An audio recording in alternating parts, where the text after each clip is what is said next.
Okay, so hey guys, and welcome back to another weekly fighting roundup. And so, if you are new around here and you haven't yet subscribed, please do so. Like the video if you do indeed like the video, and let's get straight into this. So, of course, we're going to start off with the boxing news, but my kind of formatting in which I do things is going to change a little bit. So basically, I'm going to start off by just saying the basic kind of fight news and any other kind of general boxing news, and then I'll progress on to going into each event and kind of disclosing my thoughts upon each event, and then we'll move on to, of course, the MMA news, where I'll do the same thing. So of course we'll start off, like I mentioned, with that boxing fight news. And so Courtney will fight March 14th. Wood is set to fight Kakache May 10th, which we have now just today, as we're recording, been confirmed that this is true. This is happening. I think it is a excellent fight, to be completely honest. Wood has really delayed his career, and you kind of have to say it's no real fault of his own, but he did have to get to a point where something had to happen, because he was just kind of sat around and really not doing kind of much. And you can kind of compare, maybe to an extent, the situation in which he's in to a situation in which Joe Cordina is in.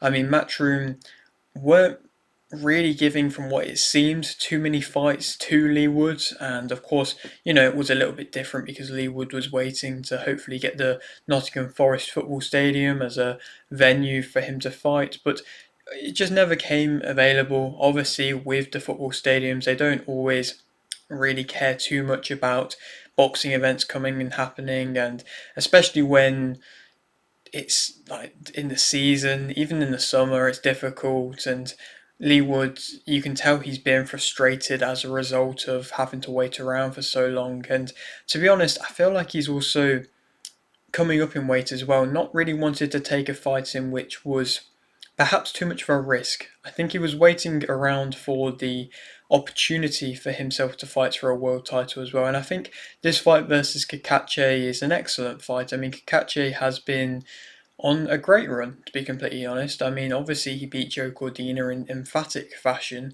and then he ended up performing very well versus Josh Warrington as well and getting a good win there. And so, they're both coming off the win against the same guy. Arguably Josh Warrington's career has kind of ended now, but I think they are in a bit of a crossroads. And it's the introduction of Queensbury and their DAZN deal kind of putting on these cards, and this is one of them. And so it's definitely going to be a great fight. It's most likely going to sell out the Motorpoint Arena, which I believe it's in Nottingham. And yeah, I'm very much here for this. And moving on, Garcia will fight Chavez February 2nd. Hutchinson versus Parker was cancelled. Quite a few fights were cancelled this week, and it was a bit of a shame. I mean, this one I was personally very much looking forward to, and I'm sure we will probably see it at some point. But Hutchinson, of course, has to get better first, and then it's just slowing things down a little bit. And it's no fault of Hutchinson's own, and it's just unfortunate, but hopefully we will still see this fight happen, because like I said, I think it is a great matchup. Two guys who have fought at a, world level to an extent and just come up short, and then now are trying to rebuild, trying to re-get back to that level, and I think it's a great fight. Pitta versus Dos Santos was cancelled. Again, another fight that was cancelled. That for the European title, Dos Santos pulled out.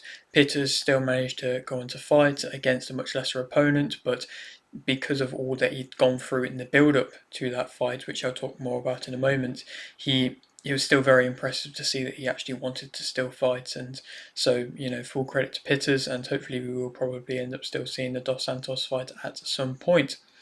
Musa and Oli have joined Queensbury, a huge signing in Delicious Ori, and a shock signing at the same time, to be completely honest. I mean, Ori was linked with the WWE at one point, and it seemed like he even went over and kind of learnt their craft and learnt what they do, and it's just impressive to see the pull in which Queensbury have, to be completely honest, because to draw away somebody from the WWE. Obviously, he wouldn't have been going in as like a huge name, but it's still big money, and you can really build yourself up and really create a character for yourself. But Ori, I respect him for wanting to go down the professional boxing proper, to an extent, fighting route, and he now has joined the Queensberry heavyweight stable, which is looking spectacular. It is probably the best way to say it, and yeah, another excellent name to have, a name in which every promotion wanted, and again, Queensberry showing their pull to be able to get that name. Bardi will fight Ray Kaza March 7th. Joshua versus Bakoli is being targeted for the summer in Africa. It seems like Bakoli's hype train is actually getting him somewhere at this point. You can't overlook him versus a Jagba as a fight, and I believe that's still going to be happening. But it seems like Joshua probably will wait around. There was rumors of him fighting in May, but like I say, it seems like he probably will wait around for perhaps a fight versus a Bakoli, because he isn't really wanting to go in to fight Daord again, and so a fight versus Bakoli makes that bit more sense as a big African fight, as possibly Joshua's last fight if he does end up losing. Povetkin has been banned for 4 years for a PED violation, which was back in 2014, which is crazy, to be completely honest, that it has taken this long for it to come and be announced and made public. I don't really know what Povetkin managed to do to be able to kind of get out of that, but obviously Tesling was a little bit different back in 2014, but it still shouldn't be the case where we're just finding out information now. And it does kind of make me wary as to the fact of, so many other fighters definitely have been on some sort of enhancing drug, but how many and how long ago, and how many fights have they been able to have since then? It's concerning and it's worrying, and Povetkin has now been shown, and all his fights since 2014 have been made kind of irrelevant, no contests from what I believe, or his wins especially have been. And you look at the Dillian White fight that was in there as well, and there were some other big performances as well. I think Carlos Takam as well was a performance, and some other, like I say, really big world level fights. And so it's just crazy to see that he was able to get away with it for so long. And he's been banned for 4 years, but he's retired, so it really doesn't mean anything, perhaps, other than just the public shaming. But he definitely could have caused some actually serious damage, and dangerous levels of damage. And yeah, it's just frustrating to see that this is only just coming out now. KSI will fight Danis at March 29th. That's a fight in which, to be honest, nobody has been asking for, and I don't really think too many people actually care for it. Obviously, it's KSI returning to boxing after his loss versus Tommy Fury, and he was meant to be fighting Taylor and Slim on the same night. Then he was meant to be fighting Wayne Bridge, and now he's fighting Danis. And it seems like KSI is just kind of stringing together any type of fight to not really fight Jake Paul. And you can tell it's frustrations because he doesn't really want to work with the team, and there's definitely been times in which KSI has wanted to fight versus Jake Paul and Jake Paul hasn't wanted it. But when you're just picking opponents like this, is there really a point? I mean, Danis is a better name than that of Wayne Bridge. At least Danis is a quote unquote fighter, but it's still just irrelevant. Danis looks so poor versus Logan Paul, and just made the event a bit of a shit show, to be completely honest. And I'm sure he'll probably do it again. I'm sure the build up will be fiery, I suppose, but like I say, fighting wise, if he beats him, nobody really cares, to be completely honest. I mean, Danis hasn't really been a notable name. He signed with the GFL, and he's kind of, even he himself has put himself in a position where he's kind of slid into the who needs him type of club, who really cares for him, and he's just trying to do anything he can to really keep his name relevant to an extent. And KSI has given him that platform, and perhaps he can cause an upset and get his name back relevant, but he kind of got shut down by Logan Paul, and Logan Paul probably could have easily stopped him, but he just wasn't skilled enough to be able to do so. KSI probably has that more power in which he's willing to use, but like I say, if he does beat him, then who really cares, to be completely honest. But, that's going to happen March 29th. Brown versus Wilson was cancelled. Fulgham, Sandoval, Sims Jr., Iriarte, Garcia, Cabrera, Guzman, and Meza will fight February 15th.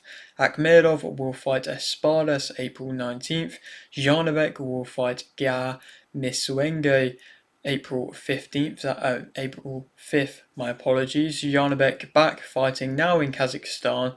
To be fair, was just calling for a Kazakhstan fight for Janabek. I believe I said it when Azim was fighting Lipinets, that Kazakhstan fighters aren't really getting the opportunity to fight in their home country, and Janabek was definitely deserving of that, and now he's got it. And of course, as you kind of see with most homecoming fights, they are against lesser opponents. This is again another example, but to be honest, in the middleweight scene, now that Shiraz is fighting a Damus, there's not really too many big options. I mean, Eubank is fighting Ben, like I said, Shiraz is fighting a Damus. We don't know what's happening with Arasandi Lara. And then realistically, other than that, there's not really too many huge names that are really staking a claim to be there to fight Janabek. And who would really want to be completely honest? Again, after another great performance versus Mikhailovic, yeah, who would really want to? And, I respect, this guy coming and stepping up. And I'm sure he's going to put on a game performance. But this is Janabek's time to really kind of showcase his fan base, in which he does have in Kazakhstan, which seemingly is a big fan base. Prograis versus Duarte was cancelled, another fight in which was cancelled, and I was looking forward to this fight, to be completely honest. I thought it definitely had all the makings to be a firework type of fight, but hopefully we will still see it. Duarte will now fight Madueno instead, just this weekend coming, which is, still a good fight, but not anywhere near the kind of level in which realistically Prograis can be on a good night for Prograis, but we will probably see this fight happen again. If not, Prograis probably will still get another big opportunity. But it's just sad to see it's not happening this coming weekend. Mills will fight Martin March 14th. Hearn wants Opetaia versus Ramirez in October. That's happening. I'm so happy that is probably going to happen. I really want it to happen. I think it's the best fight by far in the cruiserweight division, and it's the last fight in which both of them fighters need in the cruiserweight division, and then they can go and progress on and really push for other things, perhaps in the heavyweight division. But I feel like that fight has to happen, and I'm very glad that neither of them are kind of avoiding it. It seems like Ramirez is going to fight Daord before then, and perhaps Opetaia might fight Sin Cara before then, but for the most part, if they both get through their mandatories, which, of course in boxing we have seen fighters slip up quite often, hopefully we won't, and that fight will happen in October. And yeah, that would be excellent to see, and I'm sure it will be on a great Riyadh season show. Plant is set to fight in the summer. Who it would be against, I'm not too sure. I would personally like to see him versus a Munguia, to be completely honest, to get Munguia back going again. But, it seems like he'd be fighting again in the summer.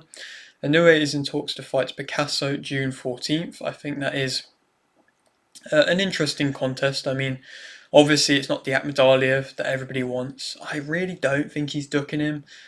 But it is becoming, that bit more difficult to really justify if he is or not. And I would love to see the talks that are happening behind the scenes between the two of them. But Picasso is a fight in which I was kind of still interested in and was calling for before. It seems like Goodman has definitely lost his opportunity to fight Inoue, which of course is a shame because it's no real fault of his own. It's injuries coming up again. Perhaps you could argue that he shouldn't be sparring as heavy and things like that. But like I say, it's still just unfortunate for Goodman, and now it seems like Picasso's coming in. Picasso has a good record, he has a good ranking, hasn't been tested too much to get the record. It's definitely that more of a padded record, but he's definitely going to get tested versus Inoue if it does happen, and June 14th, I'm here for it, and hopefully it will happen after another excellent performance last time out for Inoue. Jones will fight Mastro Nuzio March 15th. Lubin is set to fight Holmes. Matias will fight Valenzuela March 1st. Of course, not fighting Teofimo Lopez. That kind of change has come in, and it seemed like Valenzuela was going to be that more likely option, and of course that's happening. Gamba will fight Bavington March 7th. Duarte, like I say, will fight Madueno now February 15th. Marshall won't be fighting March 7th. She seems quite frustrated with Boxer because she isn't fighting on that show, and it was the all-women's big show, and it perhaps was a bit of a big return back for Savannah Marshall, but obviously that's not going to be happening now. Not really too sure as to why an opponent couldn't get agreed, but now it leaves again Marshall sitting out for much longer.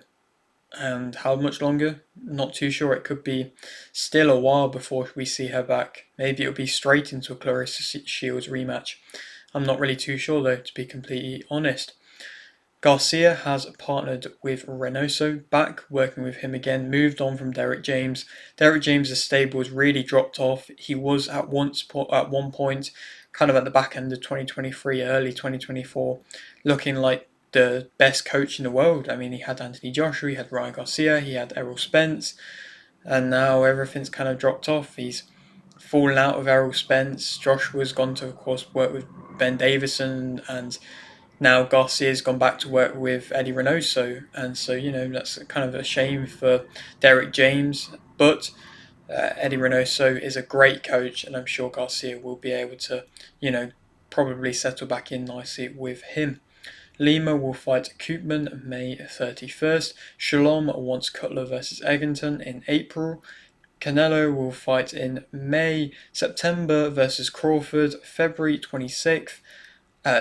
February 2026 and October 2026. And so that is now the kind of plan in which has been set out for Canelo. It's been an interesting week for Canelo, to be completely honest. I mean, he's seemingly been toying with Jake Paul and with, I also think, His Excellency at the same time as well. And you kind of, I think if he's done it on purpose, and I think if he's been as smart in which people are giving him credit for, you really do have to give him that credit, because he's seen the money in which has been put on the table by His Excellency. Obviously, they haven't always gotten along, so he kind of had his right to look about and see other options. He saw Jake Paul as an option. Of course, that would have been a huge money fight, and it then kind of sparked His Excellency to seemingly probably put more money on the table.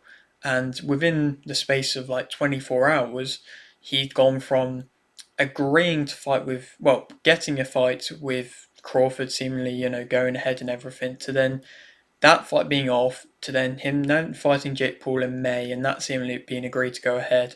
And then he's then gone back on himself and has now kind of said that he's going to be fighting, well, like I say, in May, seemingly against Serace or somebody similar to that. Not I suppose not the biggest of names, not really a fight in which everybody cares too much about, but still a highly ranked guy. Or and then going on to fight Crawford, and then having them two other fights locked in. So he's basically just fully ruled out any possibilities of him fighting Jake Paul. And Jake Paul is frustrated, annoyed, as you would be.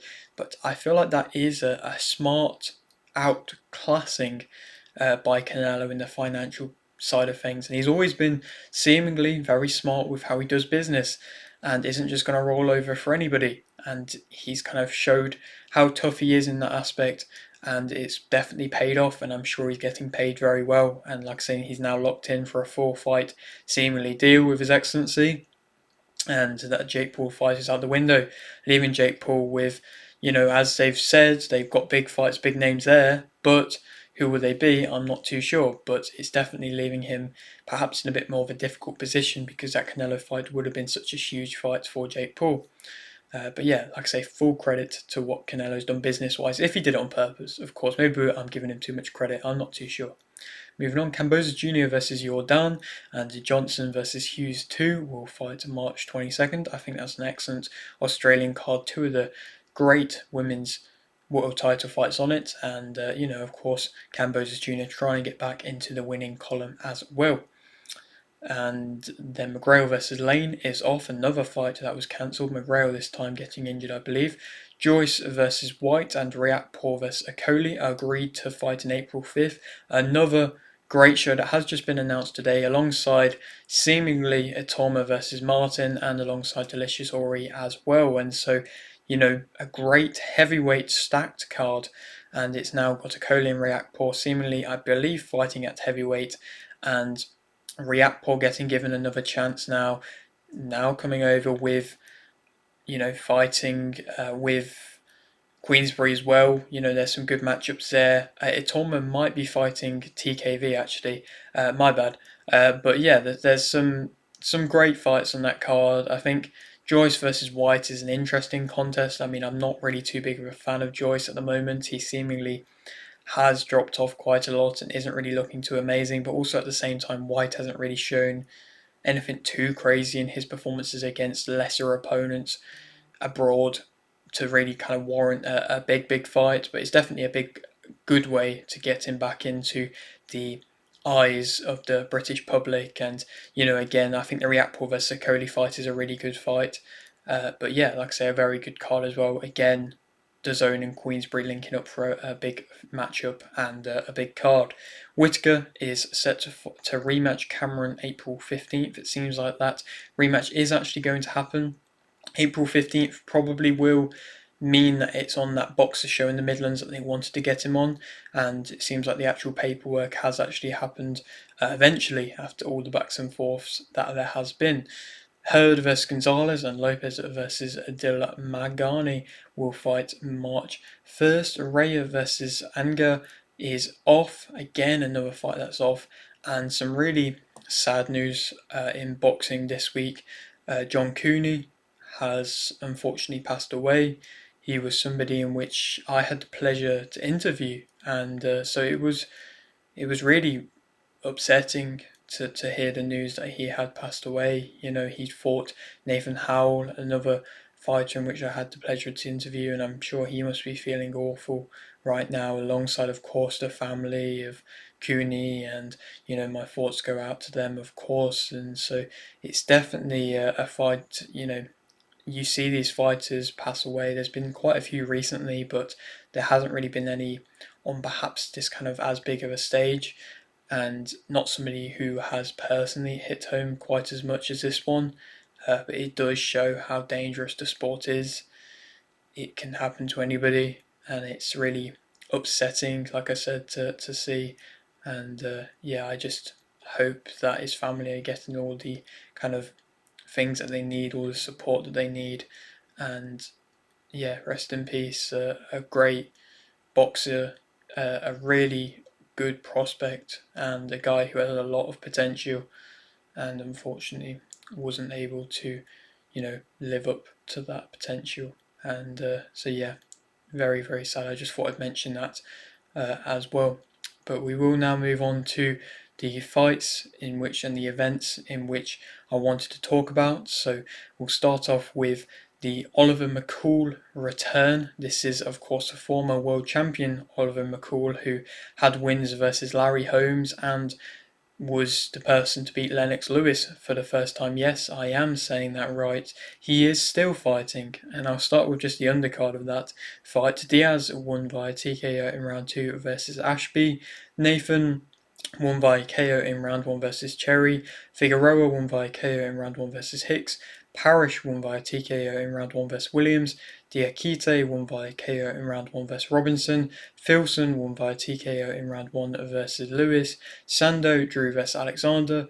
And Mccall won via stoppage in round 1 versus Cobia. He is, I believe, 59 years of age. Mccall, almost 60, and he's still winning by first round knockouts. I feel like, to an extent, if you are going to be, I'm never going to condone fighters fighting at that age, but if you are going to be fighting at that age, I would much prefer to see you fighting against guys your age. I don't want to see you fighting against guys who are half your age and double your skill level at that point in your career.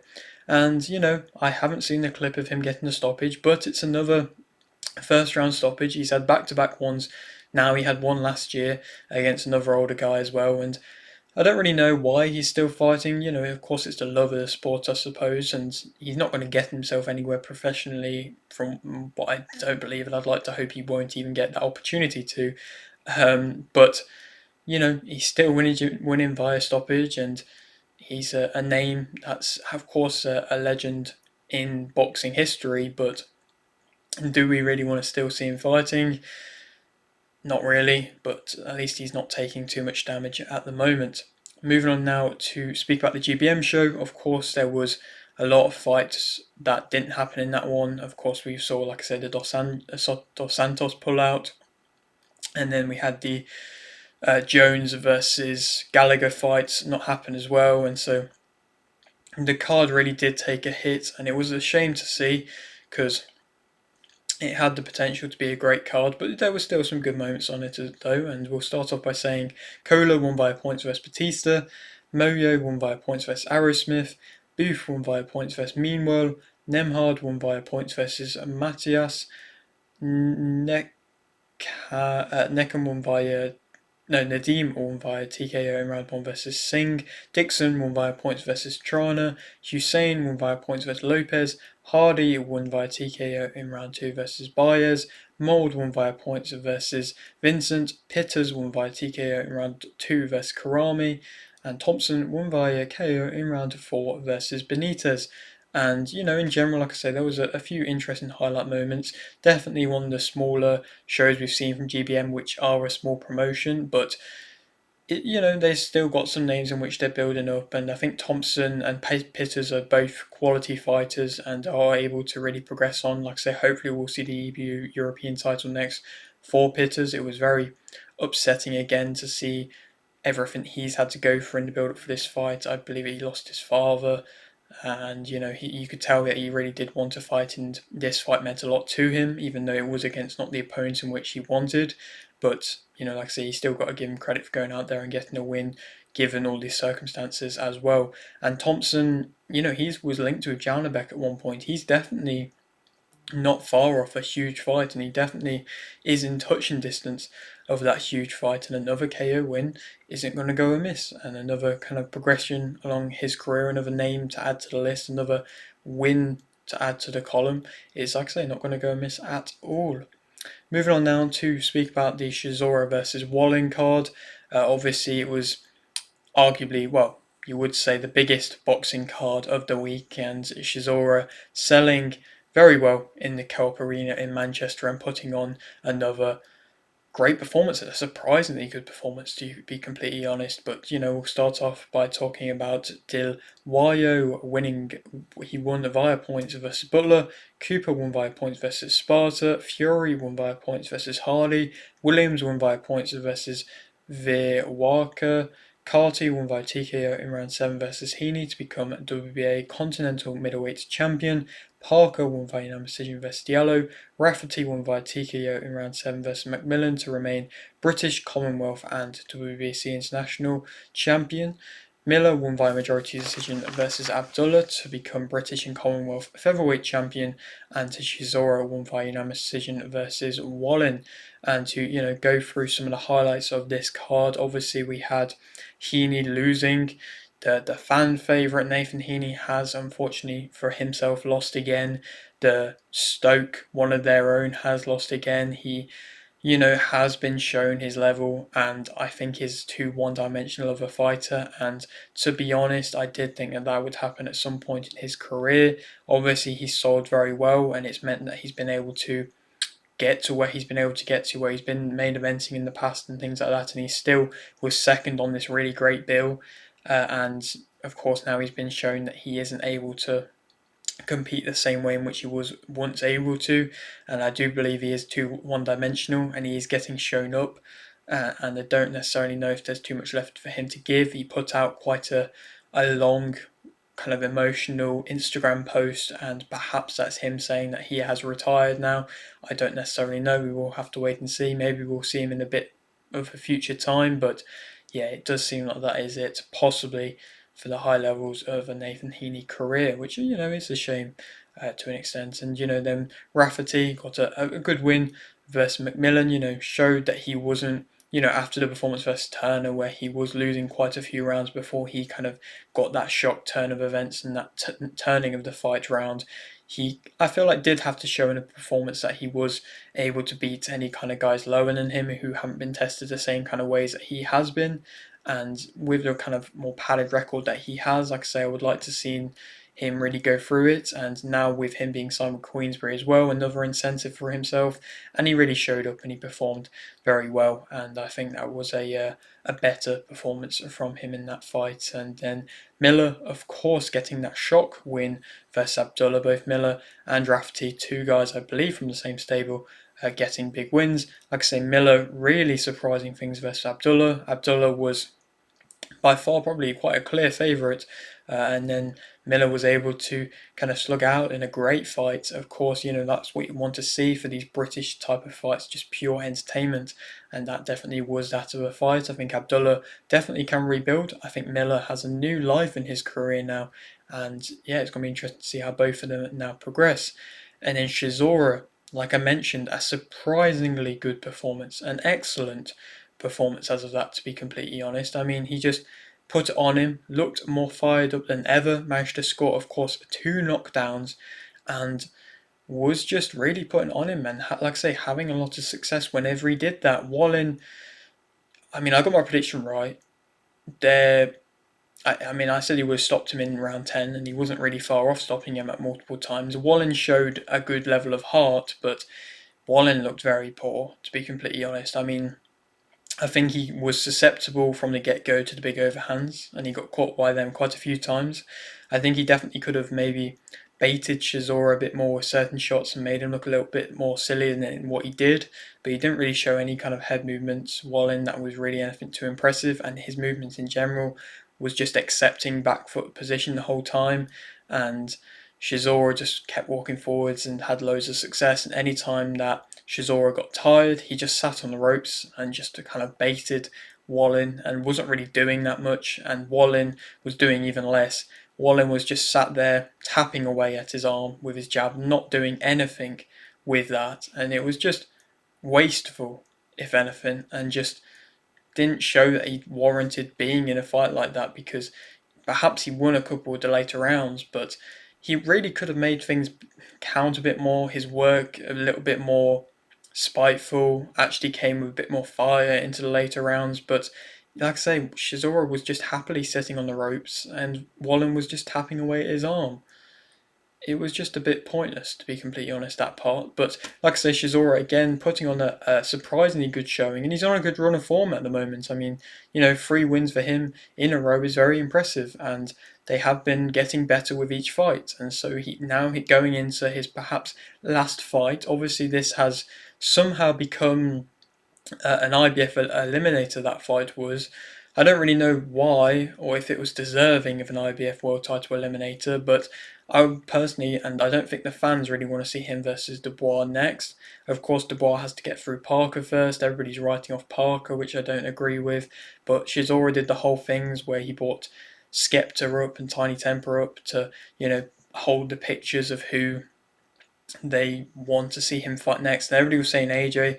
I wouldn't mind seeing the AJ fight, to be completely honest. Of course, nobody wanted to see Usyk fight, and nobody really cared to see the Dubois fight either, because they know that both of them would really just deal a lot of damage to Chisora and probably just brutally destroy him, to be completely honest. Even Usyk, who did have troubles the first time versus Chisora, I think would be able to really find the recipe to be able to have a lot more success this time round. But like I said, it's just not a fight that I care to see. Perhaps an AJ one would be one, but like I say, personally for me, maybe like an Ngannou fight would be a great fight in Africa, perhaps, or perhaps a Deontay Wilder fight if he can get through Harper. There's a few fights there that I wouldn't mind seeing, and hopefully, it'll be a big ending, hopefully, for Chisora, and I feel like that is definitely what he deserves for his kind of servants, or, just the amount that he's put into the heavyweight scene throughout his career. But now we kind of go on to talk about the Brandon Daord British title win, which, I'll just touch upon a little bit. Connolly won by points versus Scaife. Coyle won via points versus Lopez. Turner won via TKO in round 5 versus Duran. Jolly won via points versus Darby. Todd won via points versus Orton. Bibby won via technical decision versus Pugac. Limond won via points versus Sanchez. Jackson won via split decision versus Crossan. Bird won via unanimous decision versus Morel to remain Celtic light heavyweight champion, and Daord won via unanimous decision versus Mccall to become British super flyweight champion.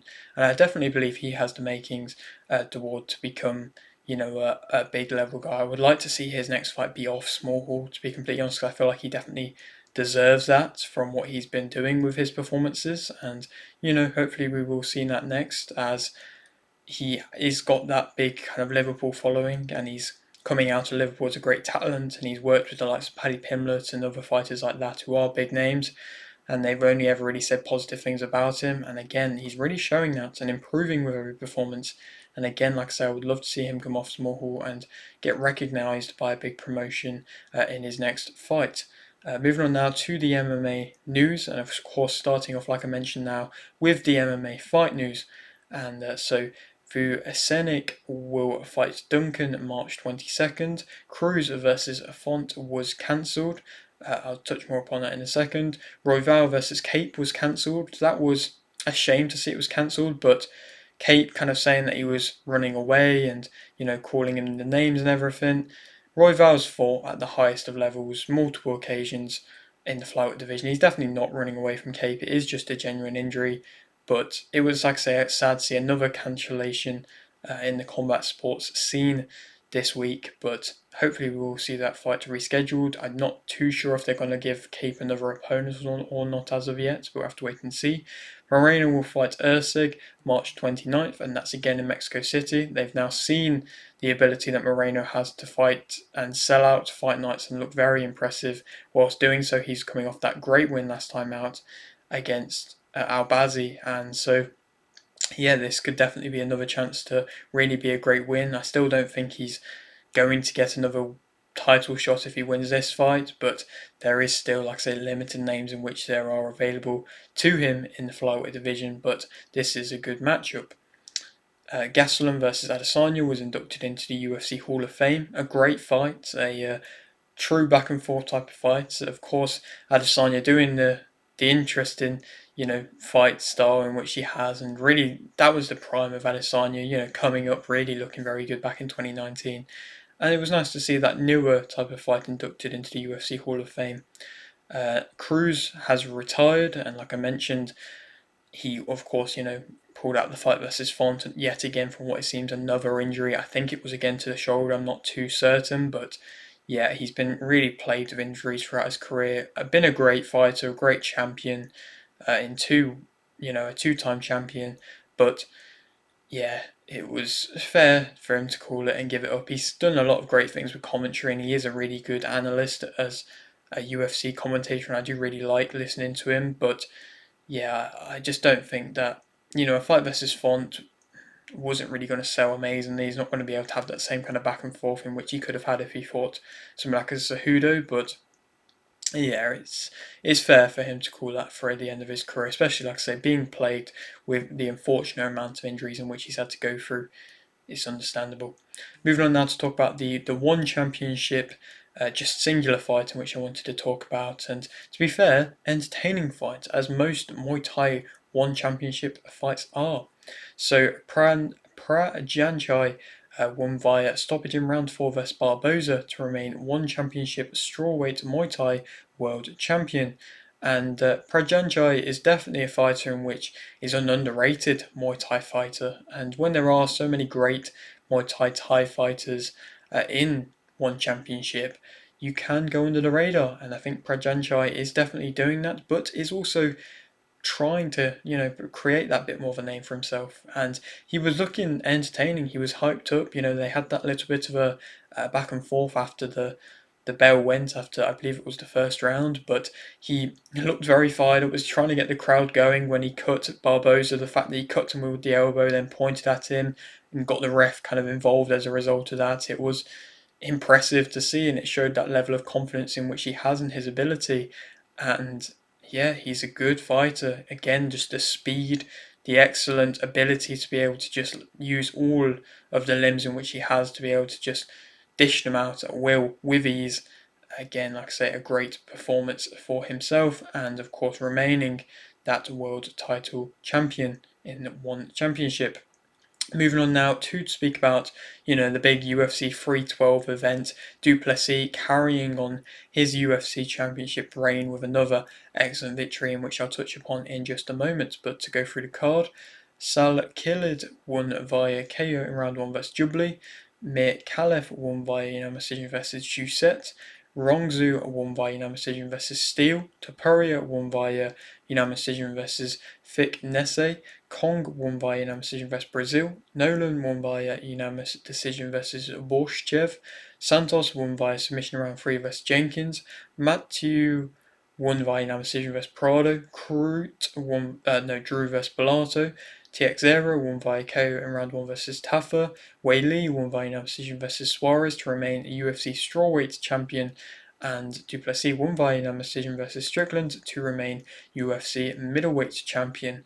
And a card like this, which to be fair, for what the fans are getting used to for pay-per-view UFC cards, wasn't really the best of shows, to be completely honest, on paper, but it did live up to any sort of hype, and it was a good show in the end. I mean, of course it had the name like a Topuria fighting on it, of course the brother of Ilya, and he was going up against Volkanovski with the two corners, like an ultimate fighter type of vibe, but of course Topuria looked good. A unanimous decision victory. It was not anything too crazy, but it was a good start into his UFC career, and he's definitely gonna progress probably quite well, I'm sure, with of course Ilya in his corner as well. It's going to be a great name as well. And the main kind of interesting funny bit that came out of it was the fact that Volkanovski was drinking the water of thickness instead of actually giving it to him when he was in the corner, which was quite funny. But other than that, perhaps that's going to be the way that the fight's going to go in the rematch. We will have to wait and see. They haven't announced Topuria versus Volkanovski, the rematch, as of yet, but it does seem like that is highly likely that will happen. And then there were some other good highlights, some really great back and forth fights consistently. Of course, Texera won by KO, like I say, in round 1 versus Taffer. That was the big heavyweight stoppage in which I like to see most cards having, and that was a big defeat for Taffer. And then to speak about my fighter of the week, being Zhang Weili. I got my prediction right, like I did versus the du Plessis one. Very good week for me. 3 out of 3 right for myself so far.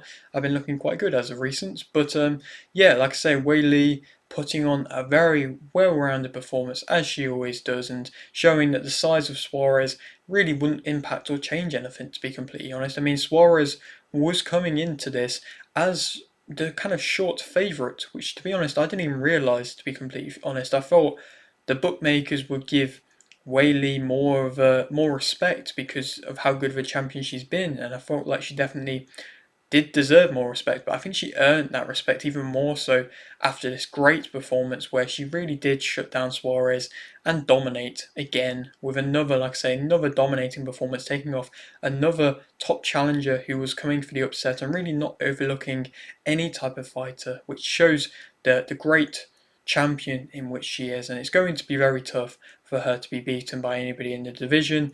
There's talks, everybody wants to see her versus Shevchenko. It would be a great fight. I believe that Wei Li is warranted a pound for pound #1 female status. Of course, Shevchenko has that, but Wei Li might be a bit too small if she goes up to fight Shevchenko. So I'm just not too sure if it will happen or not, but it would be, the biggest fight in the UFC women's divisions at the moment. But, for now, like I say, Wei Li is my fighter of the week. And then moving on, of course, like I say, speaking about the main event, du Plessis, like I say, got my prediction right. Du Plessis dominated. Strickland really didn't show as much as he did in that first fight. I mean, he really was just kind of jabbing, and that was it, to be completely honest. I think he got shown that he was wary and he wasn't really willing to go to it dig as deep, in which he was once doing, especially in that first fight. And he didn't show any kind of fired up really attacks, in which that's what he's kind of getting known for, where he's having success with the fired up attacks. But he didn't really show that, and he showed a bit of a poor Strickland, the Strickland in which people were, I suppose, expecting that bit more so when he fought Adesanya. And now, to be completely honest, I feel like Strickland is going back down in people's expectations again, and is really going to have to go and get a big win, a big performance win, to be able to get himself back into any sort of creditable position in the UFC fans' eyes. Perhaps an MMA fight, perhaps a Barrio fight. We'll have to wait and see. But maybe a rematch versus Adesanya. But we'll have to wait and see. But like I say, du Plessis again with his unorthodox style that nobody really seems to understand how it works. It does work again and again. Like I say, another great performance where he really shattered the nose of that of Strickland and looked very dominating again. Even though, like I say, it's just very unorthodox how he's able to do it, but you got to give him full credit for being able to do it. And of course, now Chimaev is knocking on the door. Dana White said that is next, and so we will most likely see that within the next probably 5 to 6 months. But yeah, that is it for today's video. Hope you did enjoy. Like the video if you did indeed like the video, subscribe if you are new, and thanks for watching.